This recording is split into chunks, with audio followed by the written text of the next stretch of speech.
One of the facts of life, one of the keys to success, is not caring what others think about you.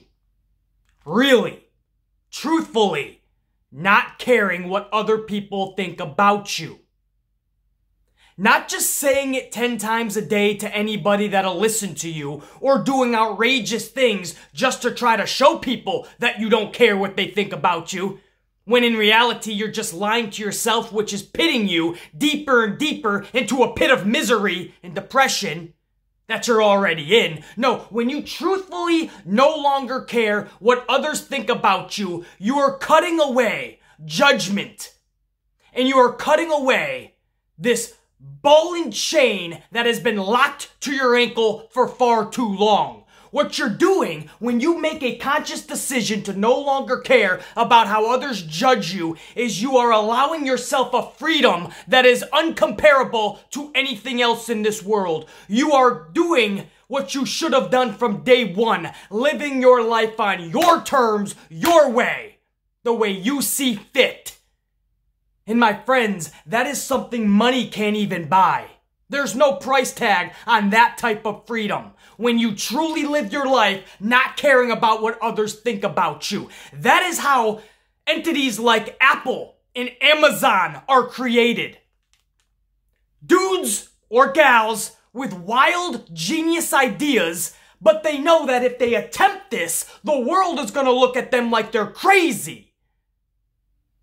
But they say, fuck it, because I don't care about what the world thinks about me or how I'm judged by Julio down the street, Steven at the local market, Becky at my Dunkin' Donuts, my cousins, Jimmy and Dipshit.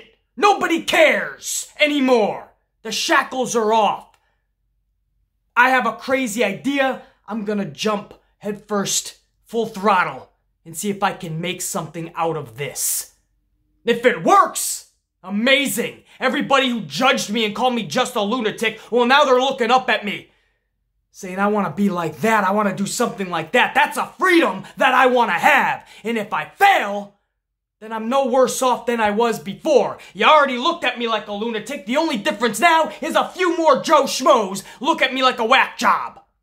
On to the next. But I will succeed.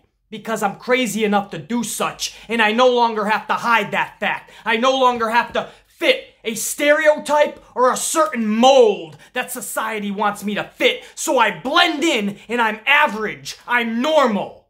When you change your way of thinking, when you truly no longer care about being just the nice guy or just the average guy or just a regular Joe Schmo that falls into society's little mold that they want you to be in so everything is in order. When you break away from that mold, then and only then you stand out and you start to do special things. Bayley. Right, what is all this leading to, BC, this opening monologue? Bayley is sitting in that ring, maybe not sitting, she's not following the CM Punk protocol, but she is standing in that ring side by side Sasha Banks last night.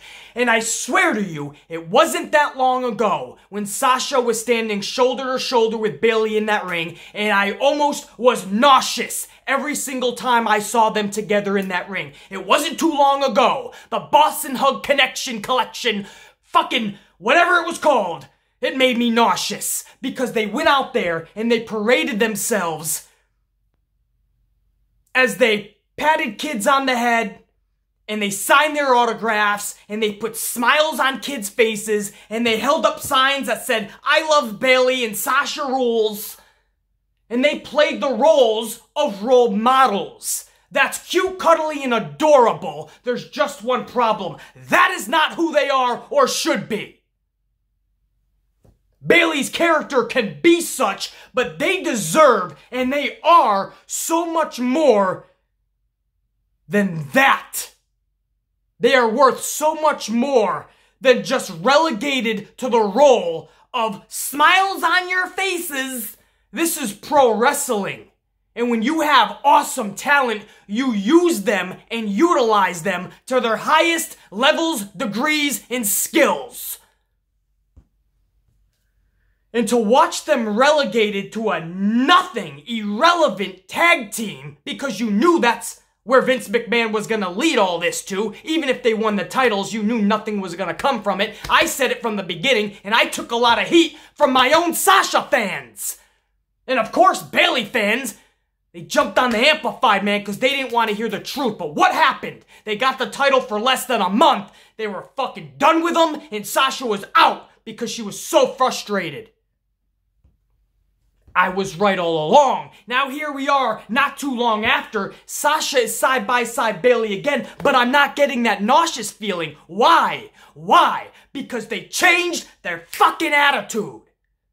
Because they no longer care about putting the smiles on people's faces. They no longer care about signing the autograph. They no longer care about getting that face reception and getting the cheers. They now get to be free. They have the shackles off. They now can play these characters that Sasha Banks was destined to be because it's who she is, character-wise, and a little bit of that on the outside. And Bayley gets to finally play this character that we all know she's gonna be great at. They just never fully pulled the trigger on it. Now the shackles are off. Now the mindset has changed. Now they can play the roles of, I don't care what you think about me. This is about me now. This is about us. We're taking what belongs to us. We waited. We played the game long enough. We put the smiles on the kids' faces. We signed the autographs. We held up the signs. We patted kids on the head. We played the role models, and it got us nowhere. They treated us like shit.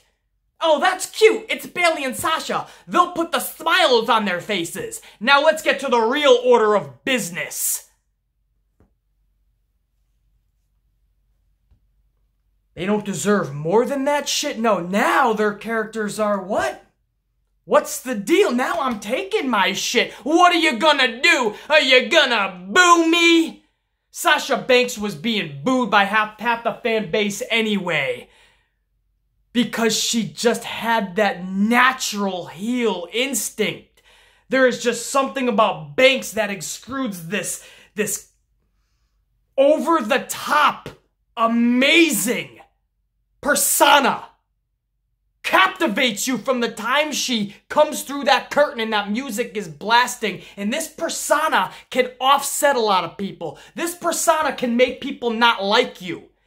Right? You're boasting this immense confidence character-wise that in real life Mercedes doesn't even have. That's the cool part. And there's this confidence and there's this I know my shit don't stink. I know I'm the best. Not just because I think it, but because I've said it a million times in interviews. I'm the best in this division. And that's going to offset a lot of people. That's going to make a lot of people not like you. So Sasha was already booed by half the fan base anyway from day one. It's funny, when she turned last week, or a few weeks ago, what should I say? A couple weeks ago when she turned, I had people saying, but BC, they're never gonna boo Sasha. Literally, people were telling me that. I don't know where they're hearing this shit from, but I'm telling you, well, you fucking nuts? Of course they're gonna boo Sasha. They've always booed Sasha. Now, they're gonna have a meaning to, a reason to. My fear was they're gonna be too cool that they're actually gonna start being cheered. But if done correctly, and adding Bayley into this is beautiful, because now it's a numbers game, and this is what people don't like. Hey man, you're beating them up via numbers. That's not cool. And on top of that, 2-on-1. For the past 2 nights, we've been seeing 2-on-1, but now they're also using an equalizer, a steel chair, so it's basically 3-on-1. That'll get people to boo you. So of course they're gonna boo Sasha. Whoever said they're not gonna boo Sasha, what the fuck are you talking about? They've always booed Sasha. Bayley was the wild card. Are they gonna fully get behind booing Bayley? If so, then we have something special. What happened last night was special. But again, I want to reiterate. I saw Sasha and Bayley in the middle of that ring last night with this new attitude, shackles off, playing heel roles. And now I don't get that nauseous feeling. Now I'm at the edge of my seat like, this is badass. They're taking what they want now. Bayley started off SmackDown last night with an awesome promo, talking about being loyal and a loyal role model, right? She's loyal to her friend, and she's showing kids that that's how you show your loyalty. So I'm a loyal role model. I don't get why you guys are booing me. It's almost like this new Bayley character is this delusional, I think I'm still a face character. And she doesn't want to come to terms with the fact that her actions are showing different. I love that type of character. I remember when I played high school football and we would travel to opposing towns. So we'd be in their territory. And when I'd make a touchdown or a big play, I would look over to their crowd, to their audience, to their family and friends, and I would start revving them up a little bit, being a douchebag, the bad guy, the asshole. And I'd rev them up a little bit. That's unheard of in high school sports, right? Usually you just go, you play the game, and everybody cheers for everybody. Nobody wants to boo a high school kid, even if you're in their territory. But I would rev them up to the point where they want to boo me. And then I'd take a step back and go, you booing me? I'm just trying to show your team how to play football, and you're gonna boo me? I'm the good guy in all of this. I'm teaching them how to be better. And I would literally start shouting this shit through my helmet. That would create more fucking boos. I loved it. I loved it. Not only did I love being the bad guy, but I love that type of character where you think you're doing the right thing. And it pisses people off more because they don't like that type of delusion. They don't like the fact that you're not comprehending why we don't like you. And that irks them even more. I love that type of character, and Bayley's playing off great because as she's saying all this, there's a little bit of a smirk because she knows it's irritating them even more, and she's getting turned on by the shit. There's a smirk. Like what? I'm a loyal friend. What did you guys think was gonna happen? And I'm teaching your kids. I'm doing this for your kids. I love that shit. That was awesome. So Bayley's in there and she's giving this role model speech, and all of a sudden Charlotte's music hits. Charlotte comes down to the ring, talks a little bit of shit to Bayley, but then Sasha's music hits. Sasha comes down the ramp, stays up at the ramp for a little bit, just kind of smiling. Charlotte knows she's in trouble. So Charlotte looks at Bayley and just says, fuck it, if I'm going down swinging. Now this is usually a face thing. This is what I mean. It looks like they are going to go full throttle with the heel turn with Bayley and Sasha. And it looks like they're going to try to keep any momentum that Becky has left in that face roll and also try to turn Charlotte into a face, it looks like. Because that was a double turn at its finest. Bayley, we didn't know if this was a full turn yet, but judging by that promo, that's a heel promo. What are you booing me for? I'm doing this for your kids. And then all of a sudden, Charlotte Flair knows she's outnumbered. That's usually the face. And she goes down swinging. That's what a hero does. A hero goes down swinging. A heel takes the cheap shot or runs away. Charlotte goes down swinging, beating up on Bayley. Sasha Banks is able to do the numbers game, obviously, but when she turns Charlotte around, Charlotte actually does a nasty, badass takedown on Sasha, starts wailing away on Sasha. Bayley goes and gets the equalizer, the chair, lays into Charlotte, and then finally Charlotte is unable to overcome the numbers game. And it just becomes Sasha and Bayley. They literally start trading off on the chair. One will nail on Charlotte a couple times, then pass the chair off to the other. The other will start wailing away on Charlotte, pass it back to Sasha or Bayley. It was just back and forth, hot potato with the chair, and Charlotte Flair was taking a fucking beating. Ruthlessly. Sasha and Bayley, now yes, you could say like they could have laid in a little bit harder on the, listen, you have a human being about to take 20 chair shots, relax. I'm not really caring about the velocity at that point. I'm just happy we have a story, characters that are evolving beautifully. Now yes, you're gonna say Charlotte as a face, what the fuck does this do? We've seen this a couple times, it doesn't work. She's better as a heel anyway. And as a heel, it wasn't even working. People just didn't want to see Charlotte. I understand, but they have to do something with Charlotte, right?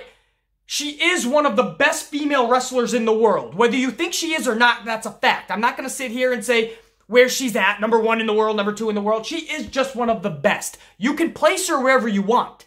Charlotte Flair is one of the best female wrestlers in the world. That is including our precious Japan, where most of the best female wrestlers in the world kind of hibernate in. But she is. You gotta utilize her. She's in her prime. You gotta do something. Now, I don't know if turning her face is that something that I would have done. Certainly not. I would have found ways to make her even more prevalent as a heel. But I think they know that Sasha and Bayley have lightning in a bottle, magic sitting in their lap. So Charlotte has to turn here. Is this going to work? I don't know. It hasn't the first couple times. But in all of this, why Bayley and Sasha collect more boos and show that they're more ruthless and become even more heels, this is going to be good for Becky too. Charlotte gets something out of this, so in a roundabout way, that is good for Charlotte. Becky Lynch gets to keep any momentum she has left, right? It looks like the Sasha and Bayley thing is so over the top ruthless that it's not just cool, it's a numbers game in the way that they're talking to the fans and kind of talking down to them. And the way that they're passing off that chair and doing it in a way where it's 2 and with the chair even 3-on-1, that's showing more of a heel side. So if that heel side is more prevalent and they start getting booed and not cheered, that's going to work wonders for Becky Lynch. So everybody wins here. I didn't want Sasha and Bayley getting cheered. I wanted them to find a way to be booed, to make people not stand them. And if you have Sasha as part of that equation, there's a good chance you're going to get booed. Again, people just don't like Sasha. I love that. Because I love Sasha. So it works for me. It works for Sasha. This works for Bayley. This works for Charlotte. This works for Becky. Everybody wins in this scenario. Awesome first segment. Loved it. Sasha and Bayley strike again, and right now they're owning the women's division because they're taking what they want. And Sasha and Bayley, when they have that edge, they're unstoppable. You add in the equalizer steel chair, who the fuck is going to stop them women-wise? You're going to have to get a stable together.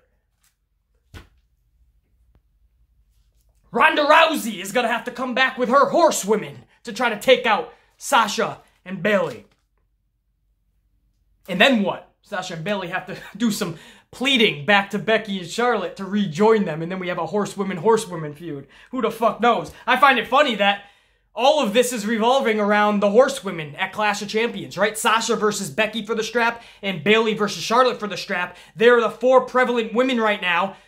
And it's funny how we came full circle. At different times, each lady was a focal point in the last few years. But now, here we are, we've come full circle. From their start in NXT, and how they were the talk of the town, and here we are years later, mid-2019, and they're the talk of the main roster, female-wise. And if you ask me, in the whole fucking main roster, males included, that is your top story right now. It's certainly not the fucking attacker angle anymore. It's certainly not Seth Rollins and Braun Strowman. So what an awesome first segment. Works out for all involved. Love that shit. Then we went into the second round of the King of the Ring tournament, Elias versus Ali. Now, Elias tweeted earlier in the day that people were going to be surprised by this match. We didn't understand what he meant. But now we all know what he meant, because they gave them 15 whole minutes to actually work. To actually, wrestle. 15 minutes on a TV show is actually a lot of time, especially for Elias. That's the most time he's gotten in an eternity. Now, this was a good match, obviously, because, yes, you have Ali in there working 15 minutes, so it's probably going to be a good match. But everyone kind of sleeps and shits on Elias, but the bottom line is Elias can work in there if you just give him the chance. So these two actually worked well. Now, do I like the Baron Corbin match from Monday a little more with Cedric? Yes. It was just a different type of a feel, but 2 different entities too, so I can't really compare the 2. But I couldn't help but think about Cedric and Baron Corbin from Monday, because this kind of had those vibes. You have kind of a bigger dude with one of the smaller dudes that can really work, and it just worked 2 nights in a row. So I kind of couldn't help but compare the two. I would have picked the Baron one maybe first, but as a close second, man, is that Elias and Ali match, because that was a good match last night.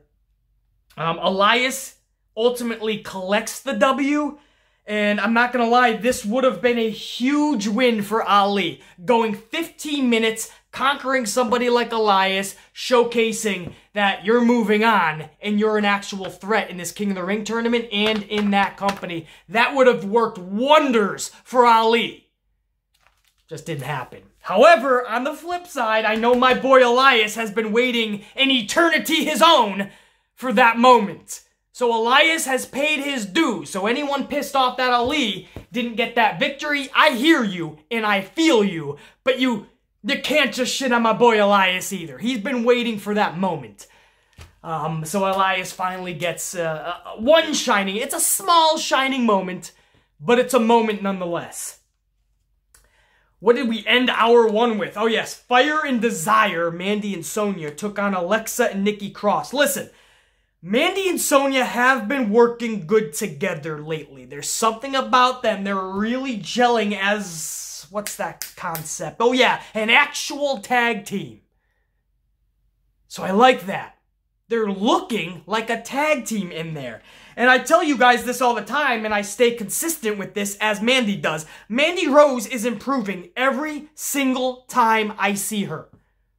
She's improving. It might not be leaps and bounds, but she is improving every time I see her. So that's great. And mad props to Mandy Rose and dedicating herself to this craft. Sonya Deville is starting, keyword, to come around. That's the best I'll give her. And listen, my critiques of Sonya Deville have not been the best from the beginning of time. So that's a starting point for me as well, right? She is starting to come around. That's the best I'm going to give Sonya. That means that I did see a little bit of improvement last night. Unfortunately, it's just a little, but it's improvement nonetheless, just like I tell Mandy. Mandy, I'm just seeing more of it at a much more rapid pace. But Sonya is starting to come around. I need to see more from her. She has to have that confidence and ring timing management down packed. If you don't have your time management down packed, it looks ugly, messy, sloppy, and ridiculous. Not to mention, you could put one of your fellow competitors' lives and careers at risk.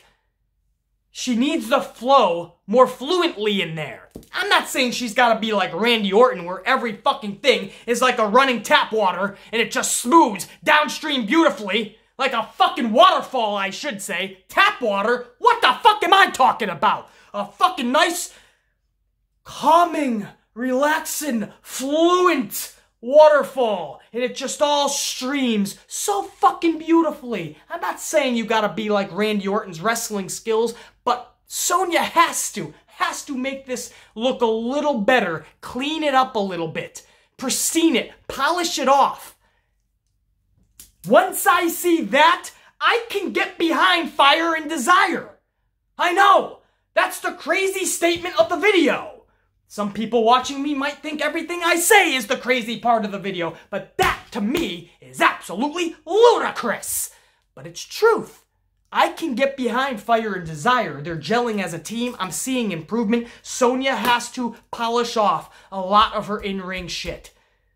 I know that seems like a tall task, but if she dedicates herself to this craft, uses her fucking noggin, her dome piece, plays off the crowd, trusts herself more, Sonya will be better.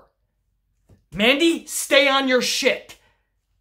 You're not there yet, just because I'm giving you credit. You're not there yet. Keep improving. It could be something. Hour number 2. On hour number 2, Randy Orton, that's right, he calls out Kofi Kingston, says no more games, just get your ass out here. Kofi takes the bait and is immediately jumped by the Revival at the top of the ramp. The battle is taken to the ring where a super RKO destroys Kofi Kingston yet again. Man, oh man, did Randy Orton look damn good in that ring last night. There was this aura about him, like he found that place again in that company. Like he was looking around saying, all of this is mine. And now you put him with his henchmen in the Revival? It just works. I couldn't help but think legacy in that ring. And I'm not reducing the Revival to just henchman roles, but they are the Gophers for Randy Orton, right? They are the cronies of Randy Orton. I don't mean to reduce them to that level because, trust me, this is doing leaps and bounds for the Revival. The Revival have finally found a place on this roster where they can settle in for a second and, I don't know, become relevant. So this is great for the Revival. And we saw what it did in Legacy for Cody and Ted DiBiase. It actually brought them from nothing to relevancy.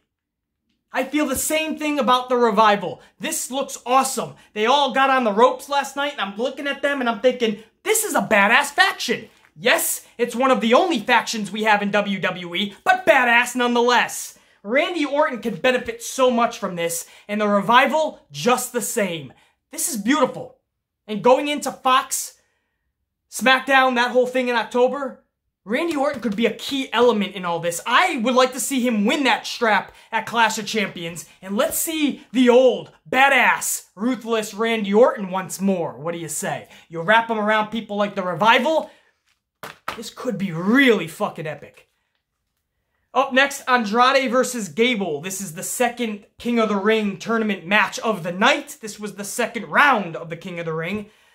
Zelina gets on the mic and really plays up Gable's size disadvantage. I've been seeing that a lot lately with Gable. There's certainly more people smaller than Gable on that roster, but for some reason, that's his new character. They're really pumping him up like a Rudy. Remember the Rudy movie? The little Notre Dame football player? And you got Shelton Benjamin picking on his size, Samoa Joe, Zelina now. Everyone's picking on this guy's size. And I couldn't help but think this is stupid, this is dumb, this is outrageous. But there I was, 5 minutes into this match, rooting for Gable more than I ever have before. Like he was fucking Rudy or some shit. So clearly it's working. I thought it was dumb, but 5 minutes into the match, I'm thinking, yeah, wouldn't it be something if he wins this? And I love Andrade. You guys know that. I would hate to see Andrade lose this match. But just all this talk about the dude's size, you couldn't help but think of him like a Rudy. He's basically WWE's Rudy. So I like that shit, man. I really do. We kind of thought of Daniel Bryan like that when he was in that whole WrestleMania 30 big push. But it was never really correlated. With Gable, it's basically being called out. Everything underneath the sun is being called out that it's the Rudy story, other than calling it straight out, bluntly, Rudy. We're all looking at this as Rudy. And I was cheering for Gable last night as if it was Rudy. So it was fucking beautifully done, man. A good old school wrestling match with a manager getting involved toward the end, distracting the face pinfall. I love that. I miss that in pro wrestling. The manager has to take a more prevalent role at the end of these matches and really play a big role. I miss that shit. So that's why I call it an old school wrestling match. But there was a plot twist at the end.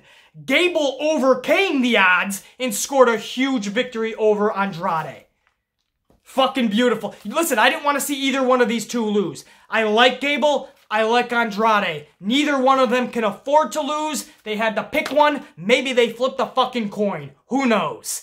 It sucks that I had to witness Andrade lose middle of the ring. It was great to see Gable win that match. So Gable will now move on in this tournament. Aleister Black said if nobody is going to knock on his door and fight him, then he's going to the ring to bring the fight to someone. Shelton Benjamin takes the challenge, and 2 minutes later, I'm sure he knew he made a catastrophic mistake, because in 2 minutes, Shelton Benjamin's dome piece was off his shoulders. He's probably in aisle 27 right now, trying to pick that shit back up and place it back on his shoulders. Bo Dallas becomes the new 24/7 champion backstage over Maverick. Then we go into a Shinsuke match where he beats a jobber. Sami Zayn is on the live mic the whole entire 90 seconds. I like this. I love the chemistry between Zayn and Nakamura. And Nakamura in there with a jobber last night. It just screamed how badass Nakamura is. And that's what I mean about jobber matches. They can do justice and do good for both individuals. Shinsuke in this case, and whoever he's about to face at the pay-per-view, because it's pumping up the dominance of Shinsuke. So now you're thinking, shit, Miz better bring his A-game, or at least that's what the casual fan is thinking when they see a jobber match. The problem with WWE is the past 4 months we've been seeing only one team in jobber matches. The Viking Raiders Experience Adventure. Whatever the fuck they're called. At that point, a jobber match is doing nothing but being boring then. If you're going to see the same people taking on the jobbers, spread that shit around. Nakamura last night in a jobber match, awesome. With Sami Zayn on the live mic, I love the chemistry. Now again, just a couple minutes before, Bo Dallas became the new 24/7 champion. Right after Shinsuke beat this jobber, Bo Dallas gets in the ring. It's clear he's being chased by a plethora of individuals. Now during this melee in the ring, Drake Maverick wins back his 24/7 championship. He starts to go up the rampway. R-Truth, who is hiding amongst the King of the Ring props at the staging area, he pops out of nowhere and rolls up Drake Maverick to become yet again the 24/7 champion. Or, R-Truth's terms, he became the new 7-11, 48-12 champion. Then we went into the final segment of the night. This was Daniel Bryan calling out Roman Reigns. Of course, Reigns obliges because Reigns is not going to back down from a fight. That's his character. And Rowan comes out of nowhere. Eric Rowan annihilates Roman Reigns. Gets on the mic and tells Daniel Bryan, nobody will slap me around anymore. Get in this ring, Bryan, and I dare you to slap me again. And Bryan's like, fuck that. What the fuck are you doing, man? We were friends. So Eric Rowan then takes Roman Reigns outside, and he takes the stairs, and he just bashes Roman Reigns right in his skull. Reigns is down and out. Daniel Bryan now comes out. He's got beef. Daniel Bryan, this is like reality because Daniel Bryan has never backed down from any Goliath. So he steps up in front of Eric Rowan at a time where this is the most badass Eric Rowan we've ever seen. And he smacks Rowan again across his mug. Rowan is like, fucking A, you fucking dipshit. I didn't want to do this to you. Boom! Grabs him by his fucking neck, his head, whatever the fuck. I think it was his head. It was his face palm chokeslam. Grabs him by his face. How's that? Up in the air and slams Daniel Bryan through the commentary booth. Bryan is knocked out in devastating fashion. Roman Reigns is still knocked out in devastating fashion. Eric Rowan looks like a fucking beast after years on this roster. Was that so? Look at me, Vince. Was that so hard to do? The guy could have been a monster for years for you, the right way. You chose not to let him be.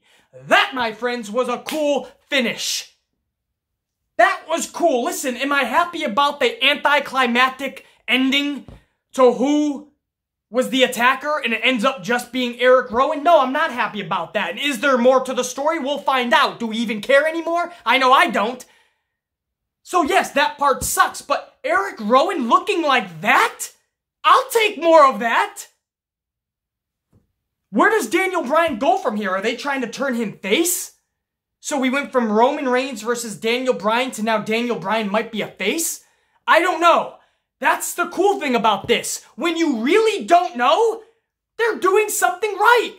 We now have to tune in and find out what the fuck's going on. And it's not just a horrible cluelessness. It's a, hey, I'm willing to see where this goes cluelessness. Roman Reigns was manhandled. Daniel Bryan just got flatlined by his friend. Is he a face or not? Where are they taking Eric Rowan from here? There's questions that I want answered. Thus, that was a good ending. All in all, I didn't mind SmackDown last night. I felt it flowed pretty fucking beautifully. It was an actual, when it all came together, good TV show. I was in tune the whole night. I never was really disengaged. There was a moment in Mandy and Sonya versus Nikki and Alexa that maybe I checked the phone a couple times, but I wasn't disengaged at all. I was kind of going with the flow of the show. I like the way they used Shinsuke last night. I like the way they used Eric Rowan last night. I like the way Randy Orton looked in there last night with the Revival. Character-wise, being that Orton of old. And the Revival just being relevant finally. I loved seeing Sasha and Bayley in there together. Can't believe I'm saying those words. But in these new roles. Ruthlessly. I love seeing Gable pick up that huge victory. I love seeing Elias finally get a chance. Yes, in the process, Andrade and Ali, they had more bad nights. But I just named a plethora of shit and superstars that I saw good in last night. That's what we need to see more of. Give us that, and every week make it even better. And you might have something really special going into Fox in October. That's it. The Amplified Man. My Green Bay Packers are on tomorrow night, guys. They're starting. This is a huge responsibility and role for the Packers. They're kicking off the 2019-2020 season for the NFL. The very first game of the season will be my Packers taking on the Chicago Bears. I hope you guys tune in and really root for my Packers. If you're not a Packer fan, root anyway. If you don't really watch football, you don't have a team, or you're a fair weather fan, and you kind of picked a team but you don't really follow them, jump ship over to my Packers. You will not regret it. It'll be the best decision you've ever made. Other than following Sasha Banks. Loving my Green Bay Packers is right up there, man. They will collect Super Bowls for you. I feel it. This is our year. Aaron Rodgers will lead the ship, and we will collect that hardware when it's all said and done. Jump ship over to my Packers. Guys, I will see you this weekend for the podcast. I believe we're up to the 32nd. I will be talking AEW's All Out. For some reason, just because I wasn't able, I was traveling this weekend. And for some reason, people think I just didn't catch it, or I just didn't want to make a review. So I got people telling me, BC, you should give AEW a chance. BC, check out All Out when you have a chance. You don't think I already saw it? I've been giving AEW a chance from the beginning. I've covered AEW from day one. I know what AEW is. Thank you. Relax. I run a fucking pro wrestling show, podcast, channel. Obviously, these people are not watching all my vids. I talk AEW extensively. I was traveling. Relax. I will be talking AEW. Probably not a full review now because it will be days later. But I will be going over All Out in some capacity in the podcast this weekend. So check it out. Relax. The Amplified Man covers a lot more wrestling than you think. From New Japan to ROH to even a little bit of TNA. I didn't want to admit that, but I'm always keeping track. I'm even at the local bingo hall every other week watching Danny Dipshit Dugenheimer and Billy Buttfuck McGee get it on in a 2 out of 3 falls ladder match catastrophic misery match. What? The Amplified Man. For now. Ow. Check you later. Go, Pack!